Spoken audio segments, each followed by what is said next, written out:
प्रामुख्याने सर्व नगरसेवकांचं मत खरं तर विरोधी पक्षामध्ये विरोधी पक्षनेता पद आपल्याकडे घेतलं पाहिजे। आमच्या अनेक नगरसेवकांचा एक मत आहे की आपण विरोधी पक्षामध्ये सक्षमपणे काम करायला पाहिजे। आणि आता आज बैठक होणार आहे, त्याच्यामध्ये निश्चितपणे काय ठरलंय त्याच्यावर ते निष्पन्न होईल। परंतु भारतीय जनता पार्टीच्या आमच्या अनेक नगरसेवकांचा एक मत आहे की आपण विरोधी पक्षामध्ये सक्षमपणे काम करायला पाहिजे। परंतु त्याच्या संबंधातला निर्णय जो आहे तो पक्षाबरोबर चर्चा करून घेतला जातो। महापौर 2.5 वर्ष गेला तेच आता आज बैठक झाल्यानंतरच त्याचा निर्णय करता येईल। विरोधी पक्ष बसण्याची तयारी आपली आहे। हे माझं वैयक्तिक मत आहे, परंतु शेवटी पक्ष हा मोठा आहे, त्याच्यामुळे पक्ष जो निर्णय घेईल त्याप्रमाणे भारतीय जनता पार्टी त्या ठिकाणी काम करेल। आज आमच्या भारतीय जनता पार्टीच्या गटनेत्याची स्थापना इकडे झालेली आहे। आमची गटाची स्थापना झाली आणि गटनेत्याची आज निवड ही घोषित करण्यात आली। त्याची नोंद या इकडे कोकण भवनमध्ये कोकण आयुक्तांकडे केलेली आहे।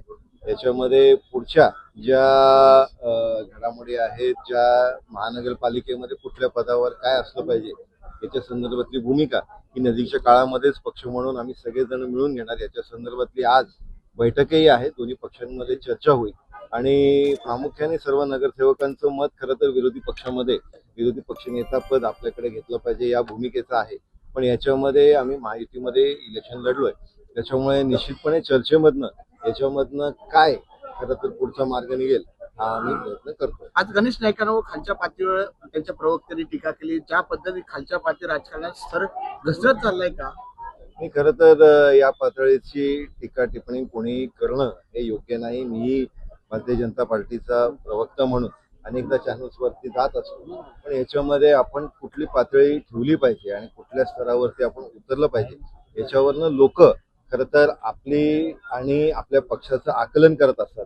त्याच्यामुळे ज्यावेळेस आपण कुठेही वक्तव्य करतो त्यावेळेस ती पक्षाची भूमिका मांडत असतो।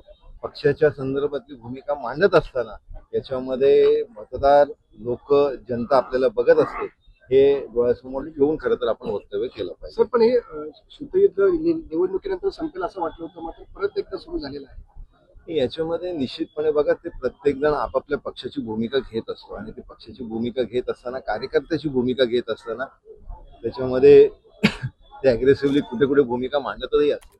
पण याच्यामध्ये निश्चितपणे आमचे राज्याचे नेते सक्षम आहेत। माननीय फडणवीस साहेबांच्या नेतृत्वामध्ये राज्य सरकार काम करते। सगळेच नेते एकत्र कॅबिनेटमध्ये सर्व राज्याच्या हिताचे निर्णय घेत असतात आणि त्याच्यामुळे या सगळ्या गोष्टींवरती योग्य त्या वेळेस त्यांच्या माध्यमाने मार्ग निघून जाईल। सर, तुम्ही निवडणूक प्रभारी देखील आहात, तुम्ही ज्या पद्धतीने मागणी करणार का? कारण शिंदे वडवली भाजप वाढली अशा पद्धतीचं बाणव संपूर्ण शहराला लावण्यात आलं होते, त्यामुळे कुठली खाते महत्वाची जी आहे ती भाजप या ठिकाणी मागणी करणार आहे? याच्यामध्ये आता एकत्रित चर्चा निश्चितपणे होईल। याच्यामध्ये जे आम्ही आमच्या निर्धारनाम्यामध्ये लोकांसमोर मतदारांसमोर जो एक ब्लूप्रिंट ठेवलेला आहे, त्याचबरोबर आज राज्यामध्ये मोठ्या प्रमाणात विकास होतोय, तो विकास ठाण्यातही झाला पाहिजे हे निश्चितपणे मतदारांची अपेक्षा आहे आणि त्याच्यामुळे महानगरपालिकेमधलं प्रमुख पद हे भारतीय जनता पार्टीकडे असणं गरजेचं आहे, जेणेकरून आम्ही जो अजेंडा डोळ्यासमोर लोकांच्या ठेवलेला आहे तो आम्हाला पुरा करता येईल। 2.5 वर्ष सर मागणी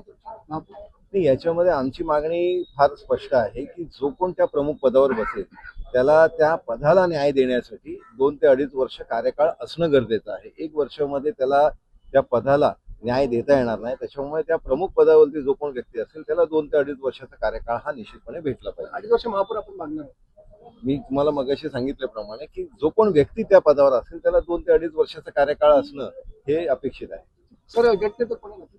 आमचे गटनेता सन्माननीय मुकेश मोकाशी यांची आज या इकडे कोकण भवनमध्ये आम्ही नोंद केलेली आहे। ते 3rd टर्म नगरसेवक आहेत आणि माजी उपमहापौर आहेत।